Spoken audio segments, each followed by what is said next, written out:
എല്ലാവർക്കും സ്വാഗതം. അപ്പോൾ ഇന്ന് നമ്മൾ ഉണ്ടാക്കാൻ പോകുന്നത് കൂർക്ക കൊണ്ടുള്ള ഒരു അച്ചാറാണ്. അതിന് വേണ്ടി കൂർക്ക തൊലി കളഞ്ഞ് കഴുകി ചെറിയ കഷ്ണങ്ങളായിട്ട് മുറിച്ചെടുത്തിട്ടുണ്ട്. ഈ അച്ചാറിടാൻ വേണ്ടിയിട്ട് 1/2 കിലോ കൂർക്കിന് എടുത്തിട്ടുള്ളത് കേട്ടോ.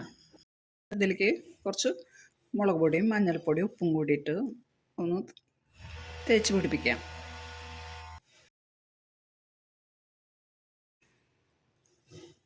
1/2 സ്പൂൺ മുളക് പൊടി ഇട്ടുണ്ട്. ഒരു 1/4 സ്പൂൺ മഞ്ഞൾപ്പൊടി ഇടാം. ഇതിലേക്ക് ആവശ്യത്തിനുള്ള ഉപ്പും കൂടി ഇടാം. കുറച്ചും കൂടി ഇടാം. ഇനി ഇതൊന്ന് തിരുമ്മി വയ്ക്കാം.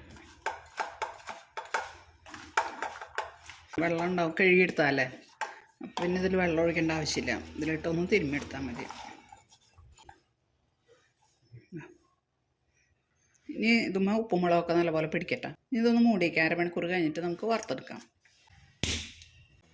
അച്ചാറുണ്ടാക്കാനായിട്ട് കുറച്ച് കായം വറുത്തെടുക്കണം. അതിലേക്ക് കുറച്ച് എണ്ണ ഒഴിക്കാം. ഈ കായം വറുത്തെടുക്കാം. ഇത് വറുക്കുമ്പോൾ തീ നല്ലപോലെ കുറച്ച് വെച്ചിട്ട് വറുക്കണം കേട്ടോ. പൊടിക്കായ ഇടുന്നതിലും നല്ല മണമൊക്കെ ഉണ്ടാവുക ഈ കായം വറുത്ത് പൊടിക്കുമ്പോഴാണ്. ഇതാണ് നല്ലത്. ഈ കായാണ് എപ്പോഴും നല്ലത് അച്ചാറിലേക്കൊക്കെ നല്ല മണം ഉണ്ടാവാനായിട്ട്. ഈ അച്ചാറിലേക്ക് ഈ കായം മുഴുവനും വേണ്ട കേട്ടോ. ഇത് പൊടിച്ചതിന് ശേഷം അതിൽ നിന്ന് കുറച്ചെടുത്തിട്ട് അച്ചാറിലേക്ക് ഇട്ടാൽ മതി.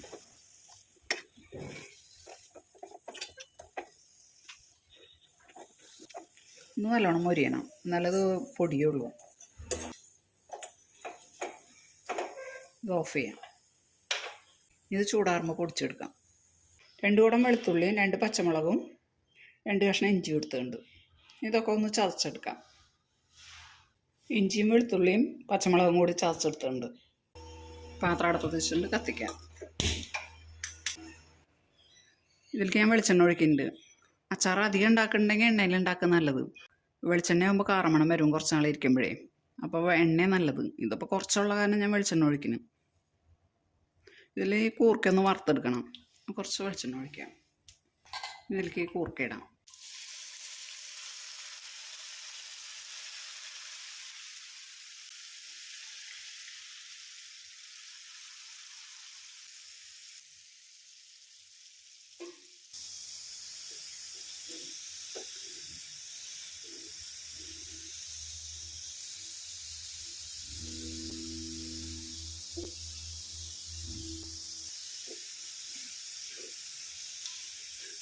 ഇത് വറവായിട്ടുണ്ട് കേട്ടോ.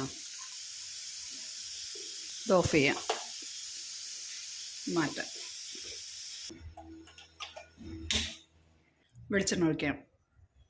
അച്ചാറിടുമ്പോൾ എപ്പോഴും കുറച്ച് കൂടുതൽ വെളിച്ചെണ്ണ ഒഴിക്കണം കേട്ടോ. കടുകിട.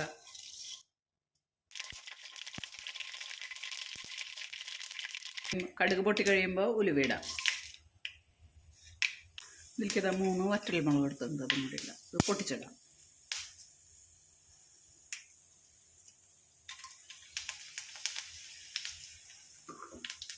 ഇനി ഇഞ്ചിയും വെളുത്തുള്ളിയും പച്ചമുളകും ചതച്ചതിടാം.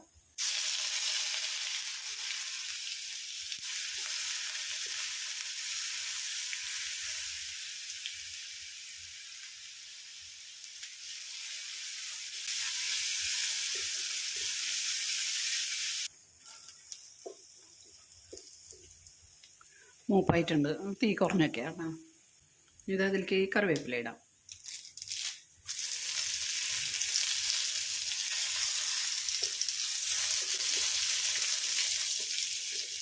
എനിക്ക് ആ വറുത്ത് വെച്ച് ബാക്കിയുള്ള വെളിച്ചെണ്ണയില്ലേ അതും ഇതിൽ ഒഴിക്കാം കേട്ടോ.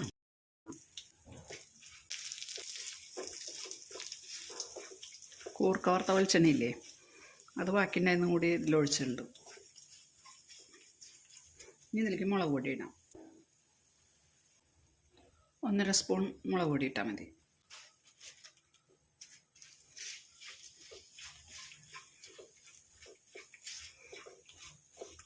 ഇതിലേക്ക് വിനാഗിരി ഒഴിക്കാം.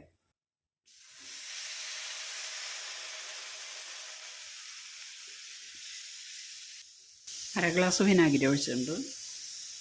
ഉപ്പിടാം.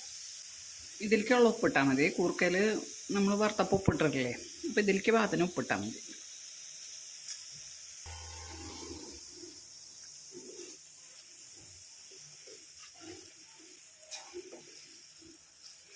നല്ല കൊഴുപ്പൊക്കെ ആയിട്ടുണ്ട്. ഉപ്പ് പാകം നോക്കാം. നല്ലപോലെ തിളച്ച് വന്നിട്ടുണ്ട്.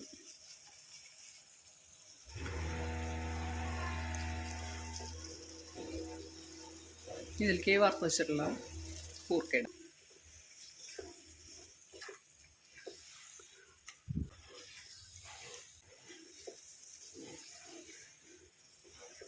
ഇത് ഓഫ് ചെയ്യാം.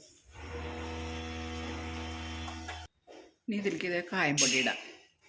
കായം വറുത്ത് പൊടിച്ചത് ഇടാം. സ്വല്പം കൂടി ഇടാം. കായം പൊടി 1/4 സ്പൂൺ ഇട്ടുണ്ട്. ഉലുവ വറുത്ത് പൊടിച്ചാണ്, അതൊരു സ്വല്പം ഇടാം. ഇട്ടാൽ മതി.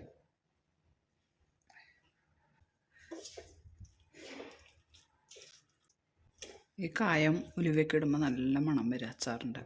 അച്ചാർ റെഡി. ഇനി ഇത് 2 ദിവസം ഇരിക്കുമ്പോഴാണ് ഈ കഷ്ണത്തിലേക്ക് പുളിയൊക്കെ കയറുള്ളൂ.